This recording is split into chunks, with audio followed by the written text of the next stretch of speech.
Les soldats, après avoir crucifié Jésus, prirent ses vêtements et ils en firent 4 parts, une part pour chaque soldat. Ils prirent aussi sa tunique, qui était sans couture, tissée d'une seule pièce depuis le haut jusqu'en bas. Et ils dirent entre eux, « Ne la déchirons pas, mais tirons au sort pour savoir à qui elle sera. » Cela arriva afin que s'accomplisse cette parole de l'Écriture. Ils se sont partagés mes vêtements, et ils ont tiré au sort ma tunique. Voilà ce que firent les soldats.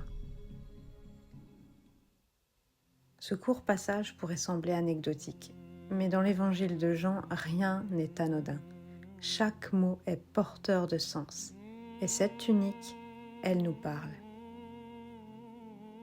On nous dit que les soldats ont divisé les vêtements de Jésus en 4 parts, une pour chacun, mais que sa tunique, elle, était sans couture, tissée d'un seul tenant depuis le haut jusqu'en bas, et surtout, ils ne l'ont pas déchirée. Pourquoi Jean insiste-t-il autant sur ces détails? Et pourquoi ce vêtement, et celui-là seul, demeure-t-il intact? Les 4 parts évoquent bien plus que de simples vêtements. Elles nous parlent du monde que nous connaissons, le monde des éléments, divisibles, fragmentés, la terre, le corps, la stabilité, l'eau, les émotions, la purification, l'air, le souffle, la pensée, le feu, l'esprit, la volonté. Terre, eau, air et feu, ces 4 éléments peuvent être partagés, possédés, brisés. Mais la tunique, elle vient d'ailleurs.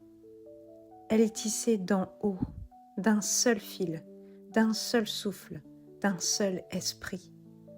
Elle représente ce que les anciens appelaient le 5e élément, la quintessence, l'unité, ce qui relie sans jamais se diviser, l'esprit divin, l'âme intacte, le Verbe descendu du ciel.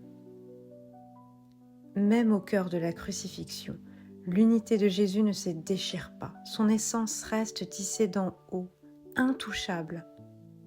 Et peut-être que cette tunique nous parle aussi de notre propre unité intérieure, ce centre secret en nous, ce qui vient d'en haut, ce que rien ni personne ne peut briser.